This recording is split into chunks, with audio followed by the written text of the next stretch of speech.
UFC Fight Night, Whittaker, Aliskerov. I'm calling this the cheeseburger night. We'll get to why in one of these fights, but we have two guys that have been eating way too much before their fights.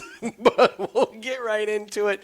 Welcome to the breakdown, guys. I'm Andy. That's Jim. Let's get right into it, and we'll start off with. Let's start off with a fight I want nothing to do with. Long Xiao and ChangHo Lee.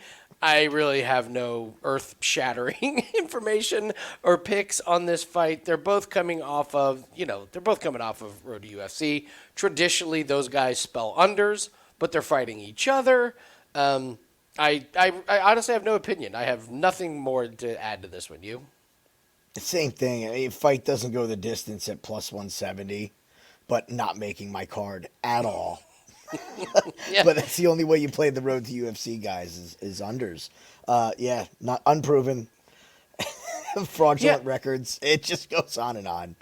If I have to make a pick for video purposes, like if there's someone out there that's like, I'm going to keep this guy's record, I'll go Long Xiao. I think his takedowns are a bit stronger. Speed advantage with Changho Lee. Odds are right on this fight. We move on. Magomed, Gadzhiyasulov, and Brendson, Ribeiro. So my memory of Magomed is that on Contender Series, I believe two Magomeds fought on that, and everyone was like, do the Magomed parlay, which was like the most obvious parlay in all of Contender Series history, and both of them did not look that great. Not at all. I think one of the things is, well, there's a couple of things that's going on. First off, anybody that's named Magomed and whose last name ends with OV, high expectations. I think they're kind of a prisoner of that. And so he was okay on there, but wasn't the explosive, fighter that we had thought maybe we were going to see. Wasn't big knockout power, big submissions, or, anything like that. The other thing we noticed was, okay, he's 8-0 and he's 30 years old, just now making it to Contender Series. So how high of a ceiling could this guy have? And then we've got some real, I'm not going to call Magomed a fraud, but he does have some fights that are complete frauds. Mm-hmm. So on the flip side, you got Brendson Ribeiro, who is kill or be killed in the first round. Just round one. On Monday, I talked about taking this one to go over 1.5 because I was like, maybe Magomed would put him up against the fence and clinch. And just over the course of the week, I've just decided that's a really bad idea. That's a bad bet. There is absolutely no reason to make that bet whatsoever. You're just asking for trouble. So I can't get to the window on anything because Magomed's skills should be much better than Ribeiro, but Ribeiro's always live, to clock somebody in the first round. So I think it's going to be kind of an intriguing fight to watch. I think anything's possible. You can tell me Magomed wins by sub or knockout. Tell me he wins by decision. You can tell me Ribeiro wins by knockout. I can't bet this fight, but the odds certainly say that Magomed should win this one. What's your take? You're going to hear a lot of this for this card for me because I personally do not like this card, and I'm looking for very safe parlay pieces that I can put 2-3 pieces together and try to get a playable line because I really don't like any of these fighters on this card. To me, none of them are bet-ons. I think Ribeiro just lends to being an under. He's a fighter that's going to cause fireworks. He's been super hyped up all week, yelling everywhere he goes, pounding his chest. I don't think we're going to see anything different from him in this fight. I think he's going to come out like a bat out of hell, and it's going to go a flash knockout for him, or he's going to spend it in the first round and not have much in the second. So the only thing that I would play on this fight would be fight does not start round 3 at minus 400. I think that's a good parlay piece. If this fight is going to end, it's not going to start round 3. There's no point in taking fight doesn't go the distance at 750. So save yourself, some juice there in a parlay. But I do believe that Magomed is a fake of, not a real of. And Ribeiro, I still don't know if this guy's even UFC caliber. It's really a low quality fight, and I don't want to side in that one. Gafurov and Kang coming to you first. What's your take on this one? I have always liked ChangHo. I really have. He's got a good skill set. He just kind of seems like he makes one or two mistakes a fight that just cost him the position or the fight or the round. He just makes those mistakes. I wonder if those mistakes are going to be not as evident against Gafurov. Again, I hate to sound like a broken record, but I am not betting this fight. I like Kang, especially at the plus 130. That's what makes me like him more than anything. I think he'll have the advantage on the feet, much crisper striking. He's no slouch in the grappling. And I have questions about Gafurov in round 3. I mean, we've seen Kang go 3 rounds. He's not a constant pressure kind of guy. But that's where I would play it, man. Big size advantage for Kang as well. I like seeing that. The other thing is this is in Saudi Arabia. We don't know what the temperature is going to be. I forget what card this was, where they had a card over there, and it was like 97 degrees. Blistering hot. Yeah. The arena. Guys were everybody sweating was dying. as their names were being announced in the ring. Yes. It was rough. So I want to see what happens there. I want to see this fight card start before I put my money on this fight. Either I'm completely wrong or the books are completely wrong, because I think the line should be flipped. I don't understand Gafurov being a minus 155 favorite against anybody, let alone Kang. This guy, come on, this guy's in a contender series in 2 UFC fights. He's 0-3. Yeah. Guy that got booted from 1 championship. I don't understand it. I don't think he's very good. I think he gasses. I think he's going to try and wrestle, but on the feet, it's no contest. ChangHo Kang's taller, longer. The jabs, the kicks are going to be there, and I think Gafurov gasses himself trying to break through the length and the distance of Kang. I think Kang I think he cruises to a decision win. Gafurov will probably get a takedown or 2. I don't think he can do anything with it. And we've seen judges if you can't do anything with it, that's a penalty. I mean, that's what we are one step away from an eye gouge and a groin strike meaning nothing, and a takedown without doing anything costing you a point. We're doing a takedown and not doing anything with it is -1. But fence grabs, the ref just screams in your face. Which is still my favorite, is fence grab. Don't grab the fence. They know you can't grab the fence. Stop yelling at them. They know they already know this. So anyway, I think it's Kang. I was stunned. I was stunned that Kang is the plus money favorite in this one. So if you're looking, that's my favorite underdog on this card. I still can't believe that I can't believe the line is still staying here. How is not everybody on? Doesn't that raise a red flag though as well? Is that a somebody knows something spot? Maybe. I think it's probably because let's face it, not the sexiest fight, in the world. But what's the plus 3.5 if you have that line? If you have that line, plus 3.5 is minus 165. That's there's your play. If you're nervous about the line, there you go. Gafurov's not finishing anybody in the UFC. He's not finishing Kang. So yeah, and like you said, 3rd round, it's Kang all day. So yeah, maybe that's the way to go. I think that Kang wins this one. So Rinat, Fakhretdinov, and Nicolas Dalby coming to you. Do you think we see kind of almost similar game plans? Two guys try to clinch, wrestle, take it out, just kind of a slugfest at times on the feet. What do you think? Is this the Twitter civil war? Is this the polarizing side fight on this card? Is it? It seems like it. People are terrified of Dalby because he always wins as a dog and ekes out these fights, and everybody just bet Rinat when he got finished in the 3rd. Hey, what do you do with this? Yeah. Is Rinat going to be more controlled and hang in there? What's going to happen? Yeah, I don't know. And if you're talking about Zaleski, he actually didn't get finished, but what they did was they gave him the 10-8, fraud, the horrific 10-8 when they didn't give Rinat the 10-8 in the first. But it's funny. I had the same recollection that he lost it, and it felt like the judges gave it to him, but instead they gave him the 10-8. So anyway, I don't know. I mean, Rinat's minus 355, which not is playing ridiculous. that. Not playing that. Let's call a spade a spade. We're not playing Rinat at minus 350. I'm just not. The question is, Dalby gonna Dalby? Is he gonna all of a sudden you're gonna have a bet on Rinat, and in the second round, here comes Dalby. Yeah. with his weird breathing and his cage control, and now you're terrified. I don't want to be on this. I think this fight goes to decision.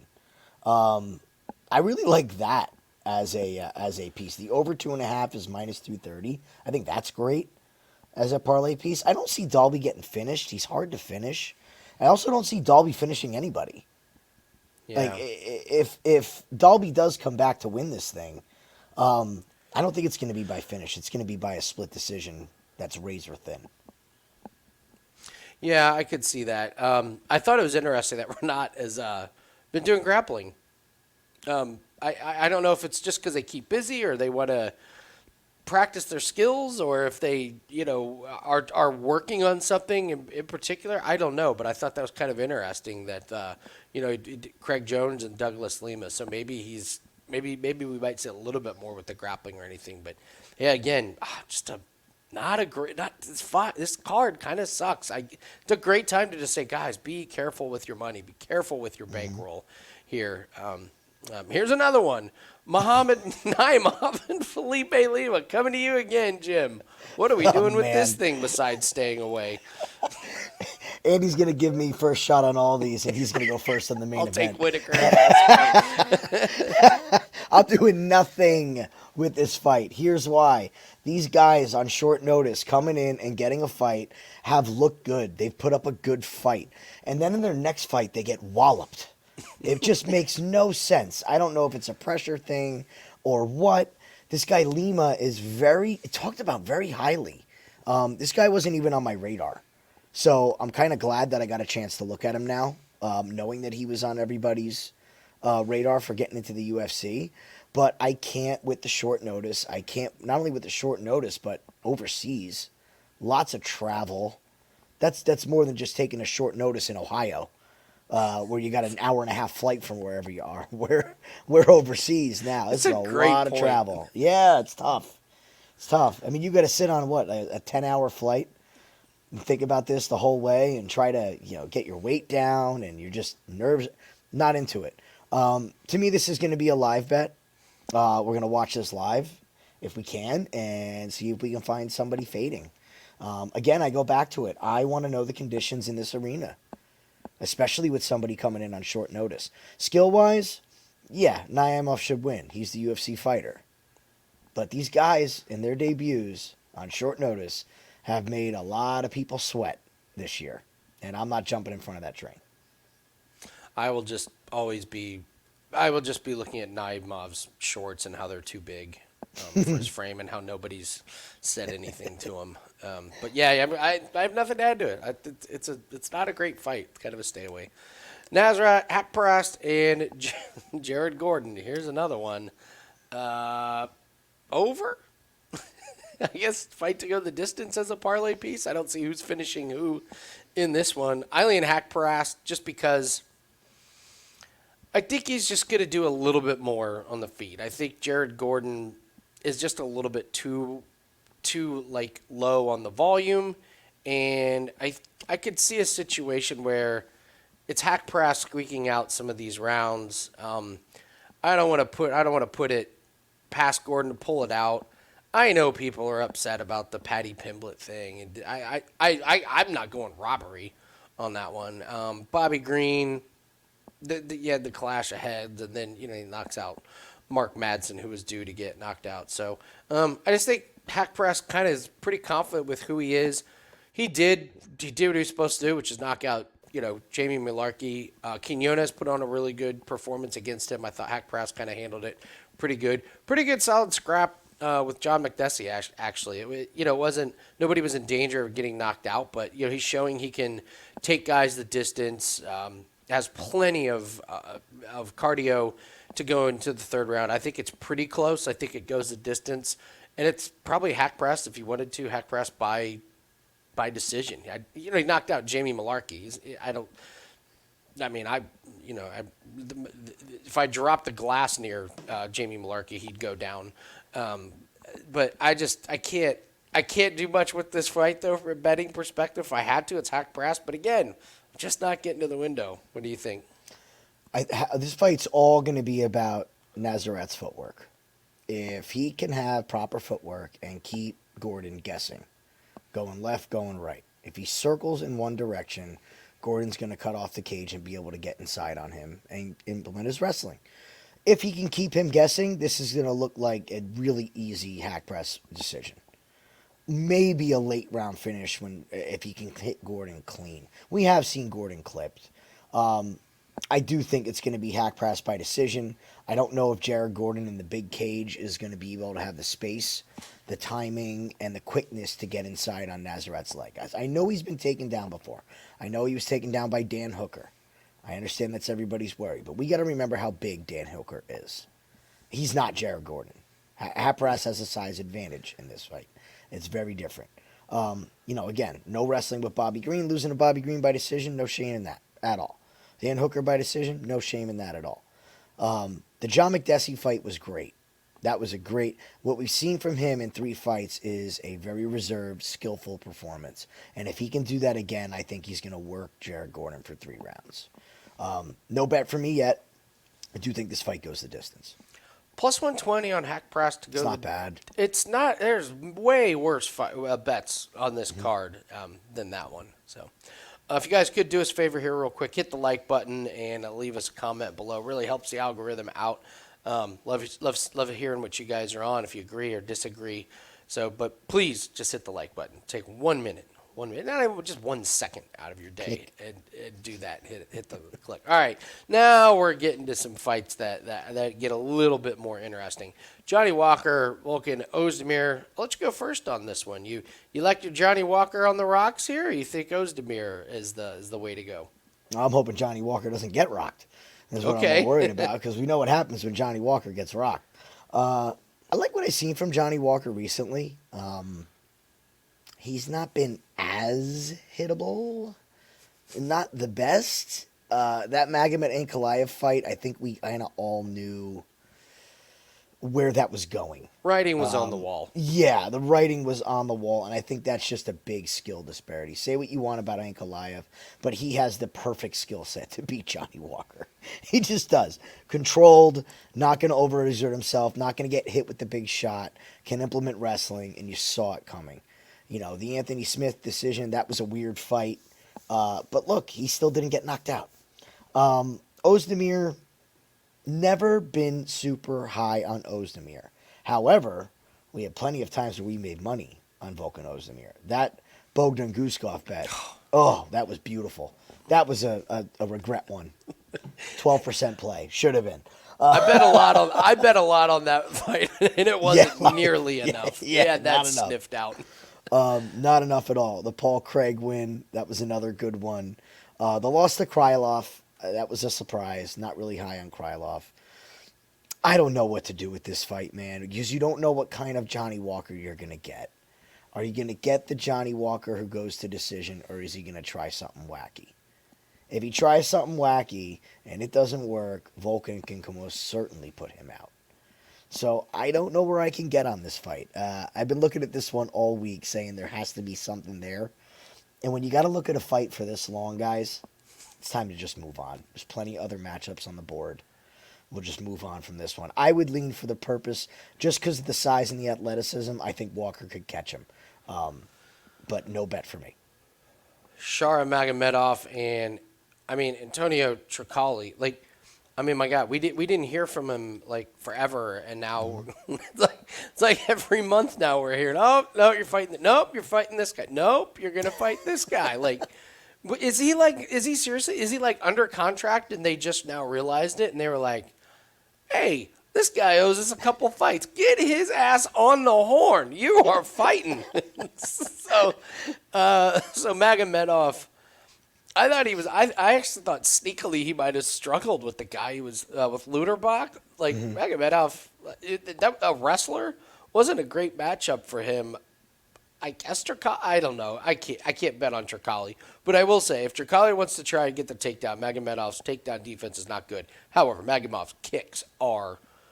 They're good, man. I thoroughly enjoyed watching his UFC debut. I was like, I knew he was going to kick a lot. I didn't know he was going to kick that much against Bruno Silva. I mean, it was like body, leg, and then a punch.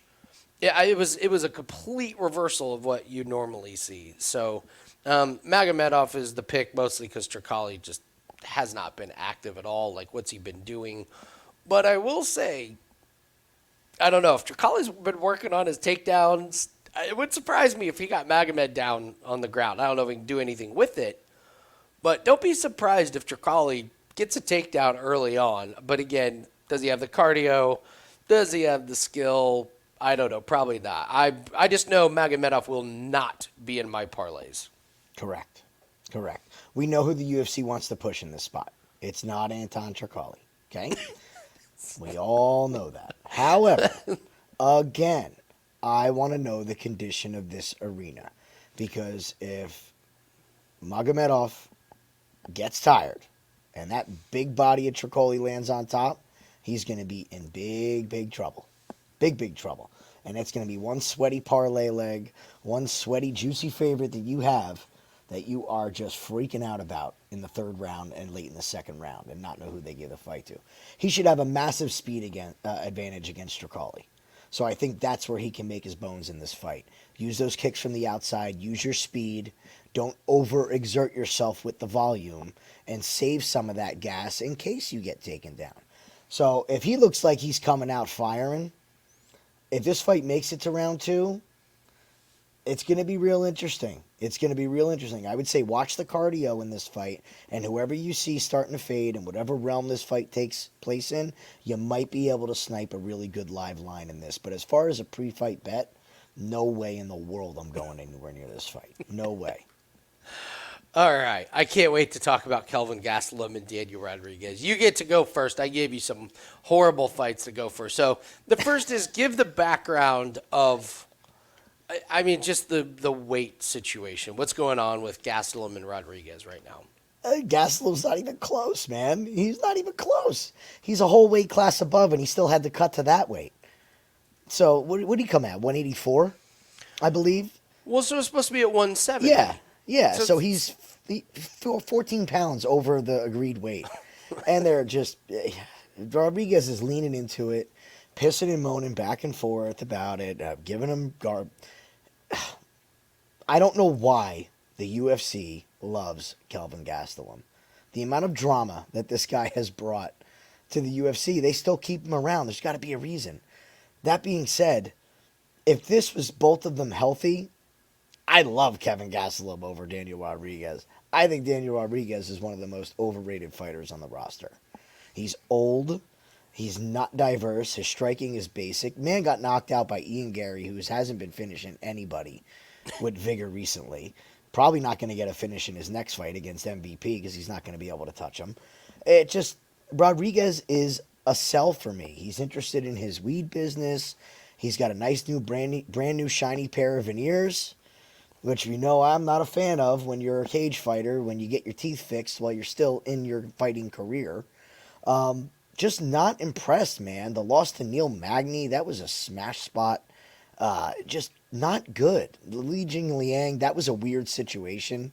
If I remember correctly, the Lee fight, that was razor close, wasn't it? Yeah, it was close, and that's not great for Daniel Rodriguez. No, most terrible, certainly actually. not. Beats Kevin Lee, who's since retired. Preston Parsons. Mike Perry, who's in bare knuckle, loses to Dalby.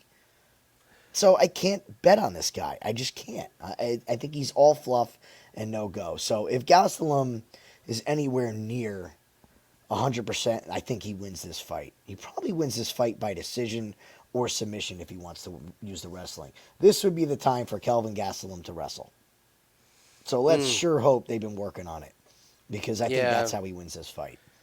Yeah, so Gastelum didn't even try. I don't know how you go from the fight's supposed to be at 170 to, let's make it 185. I've never, if it's happened before, I can't remember.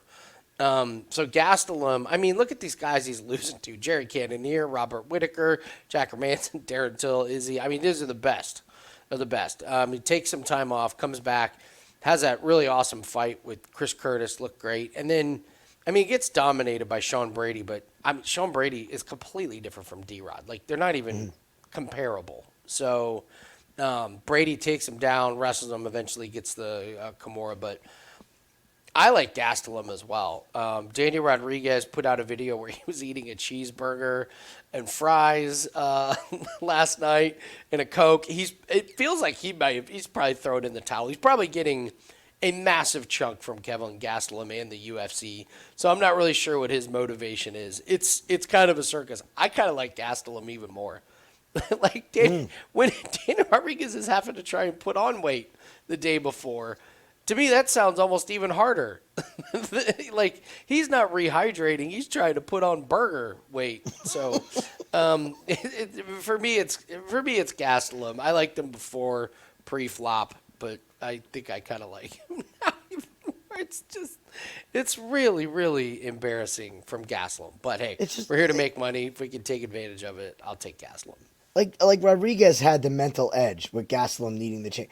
And now if I'm Gastelum and I see this other, it's like, oh, so you think this is going to be easy? Okay. You really drinking a Coke? You having sugar water? A soda the night before? That'll zap your cardio, man. So good luck with that. Good luck with that. I mean, even if your opponent misses weight, you still got to act like a pro and do the things that you have to do. You still have a cage fight. And okay, even if Gastelum is like overweight, is D-Rod the one to push this cardio? I don't think so. No, so.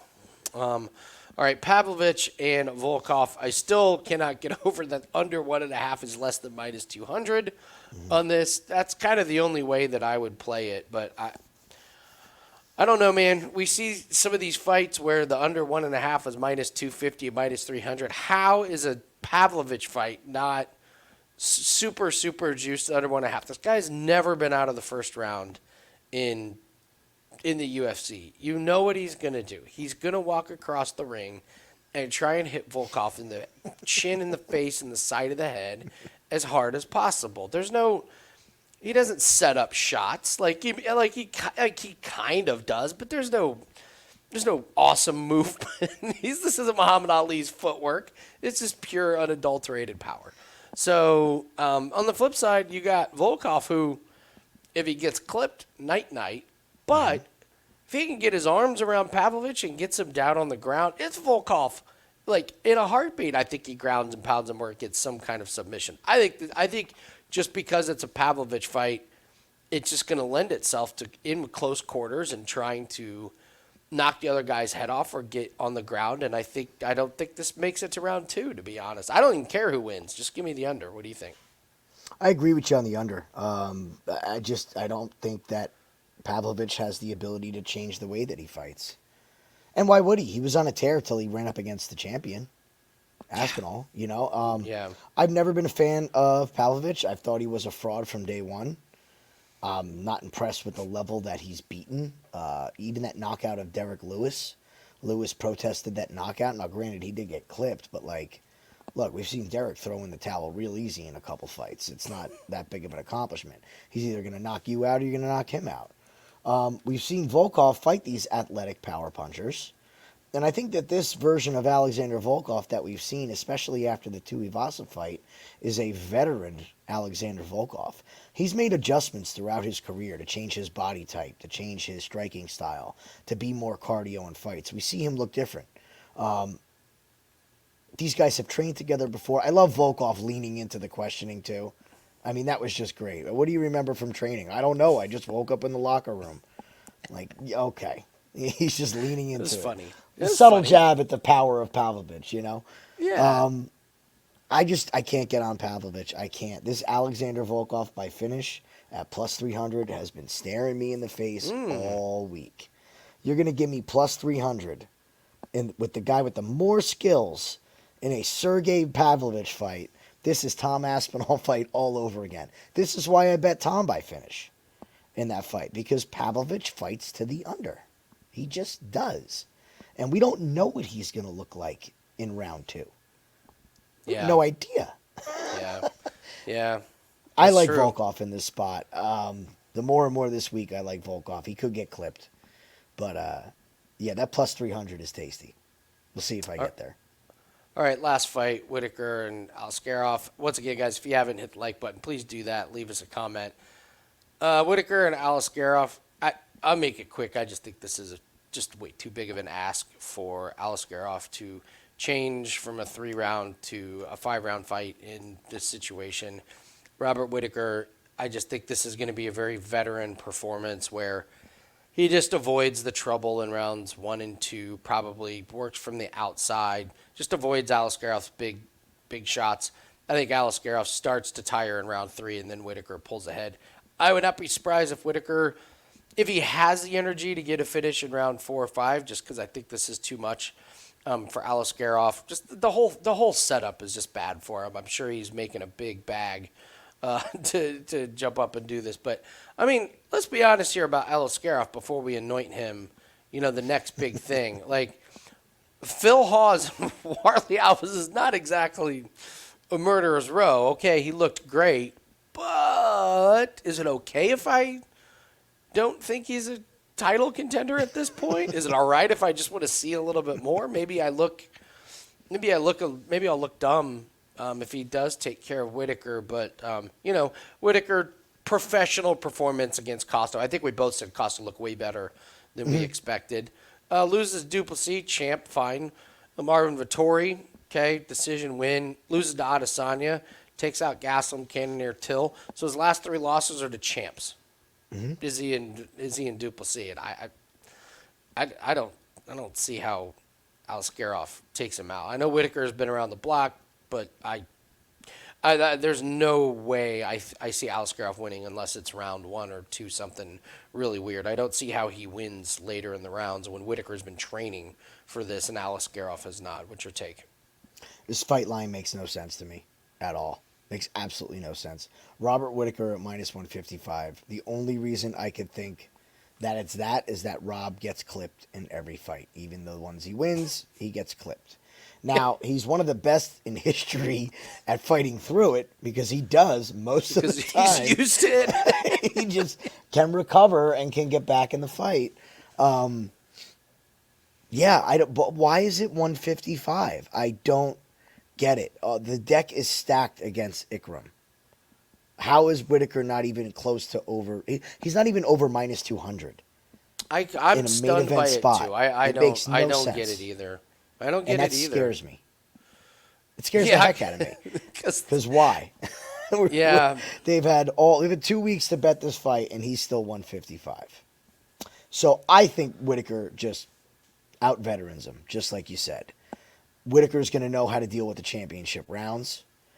He looked absolutely amazing in weigh-ins and in ceremonial weigh-ins. The man is in shape. He was training for this date against, let's face it, an opponent who's a little similar to Ikram, okay? Big power on the feet, not really refined striking, but big power and can wrestle. Yeah. Well, how does Robert Whittaker do against wrestlers? Pretty good. Pretty good. Most of his fights take place on the feet. So if this gets to round 2, I think Whittaker's going to pull away in 3, 4, 5. And we'll probably have a unanimous decision for Robert Whittaker.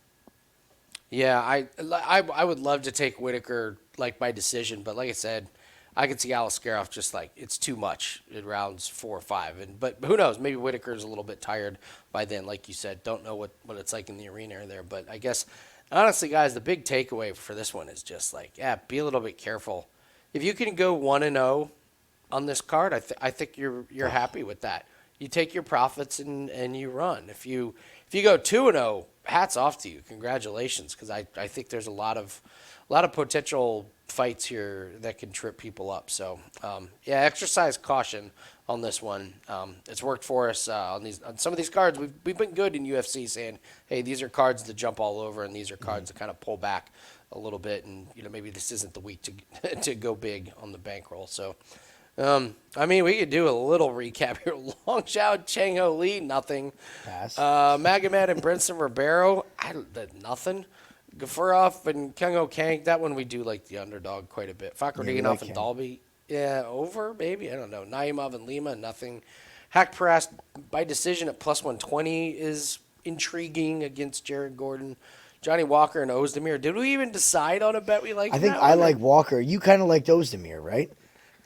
Not confidently. Not even enough? Yeah. No, not even I kind of enough to like Walker. plant but my it's flag not, on anything. It's not making my card. No, it's not. I have the Magomedov and Tricoli, where everyone has Magomedov in their parlays, and in round 3, when Tricoli is laying on top of him and you're sweating out a greasy decision. Gastelum I do like over Danny Rodriguez. I'm still wrapping my head around how Gastelum got him to move a fight 15 pounds, and Rodriguez is eating cheeseburgers in the hotel the night before. Pavlovich and Volkov, I will like the under 1.5 for sure on that one. And Whittaker, Aliskerov, yeah, like Whittaker. Like Whittaker on that one. So, but again, like you said, the line on the Whittaker is just Strange. Are they tricking us? Are they tricking us? Why? Like, why are some of these other guys so much more favorites? You know, I haven't heard a lot of love on Ikram, and I've heard the same thing that we just said about Whittaker, and it's still not over minus 2. Yeah. The line is telling you a story on that one. So, all right, guys, that is going to do it for us. Good luck on all your plays. If ever there was a week to practice good bankroll management, this is it. So, have a great night, and we will see everyone on the next breakdown video. Might be probably next week's UFC. So, good luck in your plays, and we'll see everybody then. Good luck. See you next week.